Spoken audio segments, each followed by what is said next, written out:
La femme a un pouvoir sur son corps qui est impressionnant. Bonjour à toutes et à tous et bienvenue dans ce premier épisode de Entre popote et lessive, un podcast de Parentia dans lequel on discute avec une personnalité et un expert sur la grossesse, l'accouchement et les premiers mois de la vie d'une maman. Ce podcast est divisé en 5 épisodes sur 5 thèmes distincts que vous pouvez écouter où et quand vous voulez. Je suis Chalimar et c'est dans un endroit très cosy qu'on va parler et échanger sans tabou.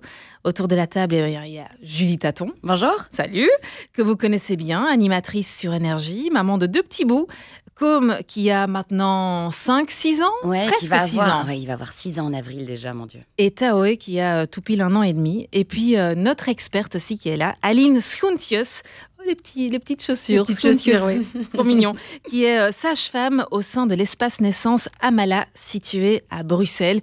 Donc bonjour les filles. Bonjour. Bonjour Chélie. Coucou. Alors dans ce premier épisode, on va tout simplement aborder l'envie d'avoir des enfants et surtout la conception d'un bébé. Et donc la première question que j'ai envie de te poser, Julie, c'est à quel moment tu as eu envie de faire un enfant ? À quel moment tu t'es dit, ok, maintenant j'ai envie de devenir maman ? Moi, en fait, j'ai vraiment voulu avoir un enfant très, très jeune. Ma maman m'avait eu à 20 ans. Donc, pour moi, c'était quelque chose de normal de devenir maman aussi à 20 ans et de créer, en fait, le lien que j'ai avec ma maman, avec mes enfants. Et puis quand j'avais 20 ans, j'étais avec quelqu'un, avec un partenaire, qui au début, je me disais oui.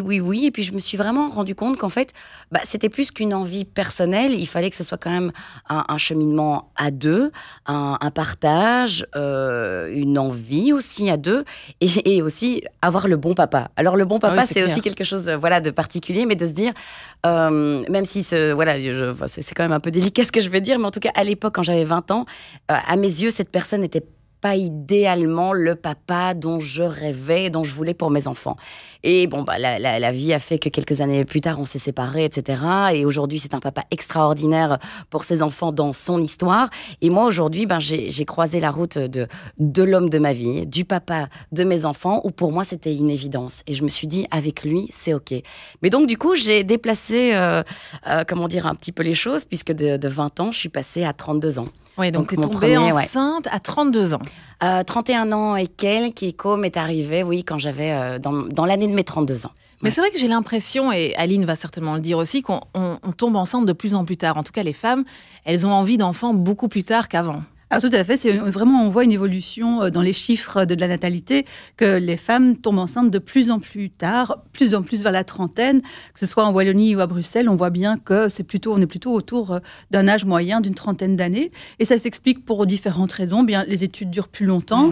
Il y a aussi le fait qu'on puisse vivre ensemble avant de se marier et de concevoir une famille, et ce qui permet en effet au couple de se chercher, de s'ajuster, ce qui est quand même un avantage pour les enfants et pour le couple quand même, si on peut éviter les divorces avec les enfants dans le paquet, mais aussi une certaine forme d'insécurité financière, de vouloir d'abord vivre un peu sa vie, et puis avoir un peu de sous de côté, construire un autre projet immobilier, ou d'avoir...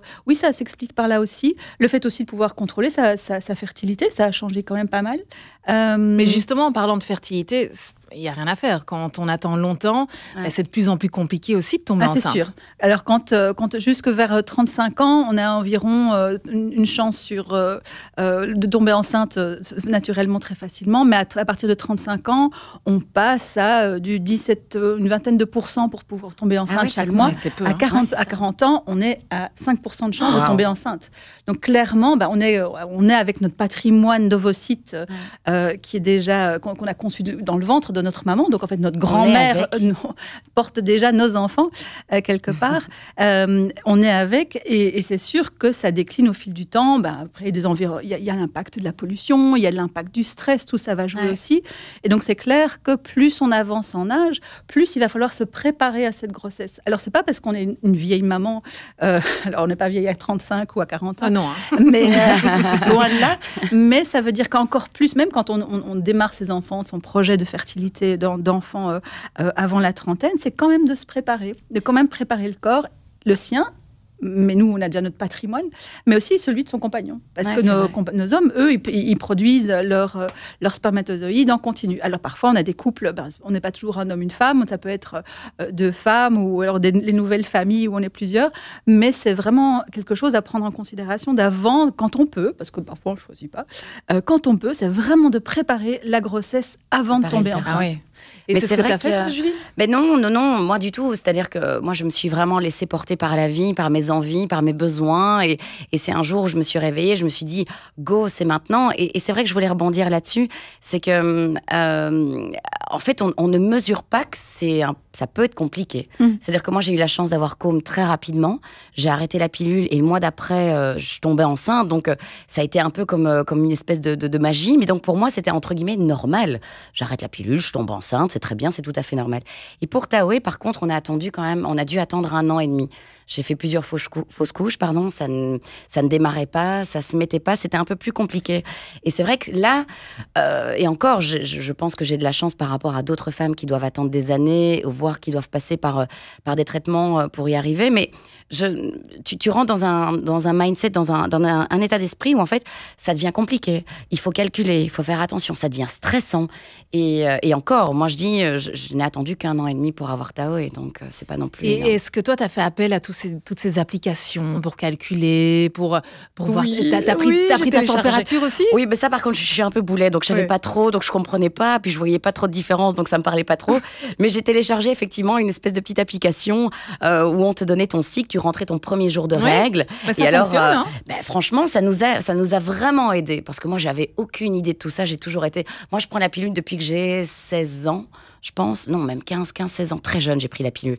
Parce que j'avais vraiment de fortes maux de tête, de fortes règles. Et donc, ma maman m'a dit, écoute, prends la pilule, hop, c'est go. Et c'est vrai que ça a stabilisé beaucoup de choses. Mais voilà, ça reste des hormones quand même un peu... Et c'est super, ces petites applications, parce que ça nous permet aussi de devenir plus consciente de comment fonctionne notre corps. D'être plus à l'écoute de, ah oui, mais tiens, pour être très cru, ma glaire cervicale a changé. Ah oui, tiens, mais qu'est-ce qui se passe dans mes seins ? Tiens, mais on ne connaît pas. Non, il n'y a aucune de nos mères qui nous a expliqué, mais tu as déjà remarqué qu'à tel moment de ton cycle, c'est un peu plus mouillé ou c'est un peu plus glaireux. Et tout ça, ça fait un peu crado comme ça. Mais c'est vachement intéressant. Et je trouve que par rapport à cette connaissance de soi et puis de sentir, tiens, oui, mais là, je suis en train d'ovuler, c'est le bon moment plutôt que... Et ça peut être l'application qui nous guide, évidemment. Mais d'être de plus avec la pilule, que je trouve une invention formidable, mais on s'est un peu déconnecté de notre cycle naturel. Complètement. Et de notre connaissance de nous physiquement. Et on devrait être... Alors là, c'est plus un propos plus féministe, mais on devrait être tout le temps la même. Mais ça ne fonctionne pas comme ça. On devrait être productive toujours au même moment. Eh ben non, il y a des moments qui sont plus favorables à la conception, des moments plus favorables à la créativité, des moments plus favorables au repos. Et le fait, en effet, d'avoir pris le temps d'écouter ce qui se passait dans ton corps, voilà. Ouais, non, mais je trouvais ça hyper intéressant. Et c'est vrai que pour rebondir de nouveau sur ce que tu dis, c'est que j'avais pris aussi le pli à ce moment-là de ne plus faire de sport intense, en tout cas, et de vraiment me dépenser pendant ma période de règles pour respecter mon corps. Oui, parce qu'en fait, visiblement, je sais plus quel thérapeute m'avait dit à l'époque, puisque j'étais partie un peu dans de la médecine parallèle, donc pour Taoué, où c'était un peu plus compliqué, d'être vraiment à l'écoute effectivement de mon corps et de se dire que quand tu lâches en fait ce sang, c'est quand même ton corps, enfin, je veux dire, c'est pas léger. Il y a les hormones, il y a le up and down, et donc d'être vraiment à l'écoute et d'être plus dans une période de cocon. Donc de chill, de prendre un bon bain, de se reposer, de bouquiner, d'aller dormir tôt, vraiment de prendre du temps pour moi, d'aller me faire masser, plutôt que d'aller à la salle de sport, me faire transpirer pour et d'être plus à l'écoute. C'est quand on va ovuler, là c'est bien, c'est super. Ah oui, voilà. Donc, il paraît qu'il y a des périodes, effectivement, donc voilà. Mais ça, c'est génial, effectivement. Mais c'est des choses qu'effectivement, si on n'écoute pas ce genre de podcast et on prend le temps d'en parler, en fait, moi, ma maman ne m'a jamais dit ça. Et voilà, je lui dis pas que c'est mal, parce que je pense qu'on n'a jamais pris le temps de lui dire non plus. Mais c'est vrai que c'est quelque chose que je trouvais aussi important. Et c'est pour ça que ça me fait plaisir d'être là aujourd'hui, c'est que le message en fait aussi que j'ai envie de faire passer, c'est que effectivement, il faut se préparer parce qu'on n'est jamais prête en fait à ça, à tomber enceinte, à ce parcours, à cette aventure, à la découverte de son corps, au moment où on est enceinte, et on en parlera aussi après. Mais je trouve que c'est hyper intéressant en fait, en tout cas. Mais tu l'as dit, hein, Julie, toi, t'es tombée enceinte très rapidement, en tout cas pour la première grossesse, pour Côme. Qu'est-ce que t'as ressenti le jour où t'as vu que t'étais enceinte ? C'était juste magique, c'était juste surréaliste. Enfin, tu réalises pas, et je crois que j'ai même pleuré, enfin tellement j'étais heureuse, et je me suis dit mais non, c'est pas possible. Et puis là, tu vas te voir dans le miroir et tu dis bon, ça y est, donc mon corps va changer à partir de maintenant. Et surtout quand tu conscientises en fait aussi, quand tu le sais, c'est vrai que directement c'est comme si tu acceptais que ton corps se transforme, on va dire. Et c'est vrai que par contre moi, parallèlement à ça, j'étais en pleine pression parce qu'à ce moment-là j'étais à Paris et j'avais une grosse pression sur une quotidienne en direct et donc du coup j'avais un peu cette dualité entre j'avais pas envie que ça se voit parce que je voulais pas, j'acceptais pas entre guillemets à ce moment-là mon changement de corps, et donc je me suis rendu compte que pendant toute cette période-là, c'est comme si en fait j'avais quand même un peu bloqué la sortie de mon ventre. Bon, mes seins, ça c'était très agréable, donc j'étais totalement ok avec ça. J'étais là, j'ai des seins, ça y est. Mais c'est vrai que mon ventre est sorti quand j'ai terminé, par exemple, donc tout ce processus de boulot, et il est sorti à 6 mois, ce qui était très tard. Mais voilà, je me dis que c'est la vie et que c'est pas pour ça que j'ai pas accepté mon enfant. Mais je veux dire, c'était aussi un process où je voulais, et en même temps, comme moi, j'avais peur de l'image, de ce qu'on allait dire, et j'étais pas prête à le dire parce que je voulais pas qu'on parle de ça, que c'était pas mon actu, que blablabla. Je me rends compte que le corps, en fait, s'est adapté aussi à moi. Et c'est là où j'ai compris aussi alors c'est encore un autre sujet, mais les dénis, par exemple, ou toutes ces choses où en fait la femme a un pouvoir sur son corps qui est impressionnant.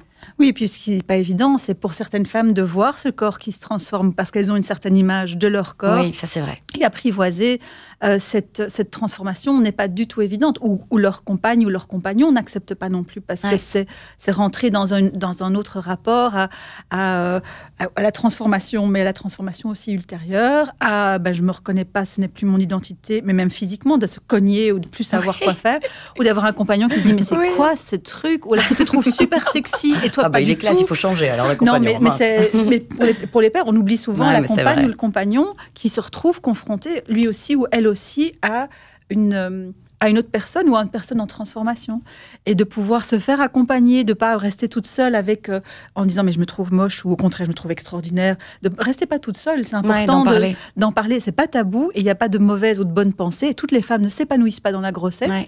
Certaines, je me souviens de mamans qui étaient stressées affreusement pendant la grossesse, et on s'est dit ouf, qu'est-ce que ça va faire après, et qui ont été des mamans hyper épanouies. Et parce qu'au niveau hormonal, ça peut vraiment jouer un rôle sur... Il y a des femmes qui développent des dépressions prénatales. Il faut vraiment parler parce que ça aura un impact sur le postnatal, parce que les hormones vont jouer sur des zones fragiles dans le cerveau. Et donc, c'est vrai que la plupart des femmes se sentent bien dans leur grossesse, mais il ne faut pas oublier que d'autres non, et que celles qui ne se sentent pas bien dans leur grossesse, qu'elles s'entourent, qu'elles ne restent pas toutes seules avec ça. Ou les compagnons ou les compagnes non plus. Parce que justement, on a besoin que ce couple se rapproche et se soutienne, parce que ce qui va suivre après est costaud. Et plus on sera dans la communication, plus on sera dans l'écoute et le respect de l'autre, plus on va pouvoir construire des choses solides pour l'après. Eh bien, on va en parler justement de ta grossesse, Julie, dans le prochain podcast. Nous voilà arrivés à la fin de ce premier épisode de Entre Popote et Lessive, un podcast rendu possible grâce à Parentia, caisse d'allocation familiale. Vous pouvez les contacter pour un paiement ponctuel de votre prime de naissance ou vos allocations familiales. De plus, ils seront très heureux de vous aider et de vous accompagner sur toutes vos questions relatives à l'administration familiale. N'hésitez donc pas à jeter un œil sur parentia.be. Julie, Aline, merci. Je vous donne rendez-vous dans la deuxième partie où on parlera bien de ta grossesse, Julie. Parentia, près des parents dès les premiers instants.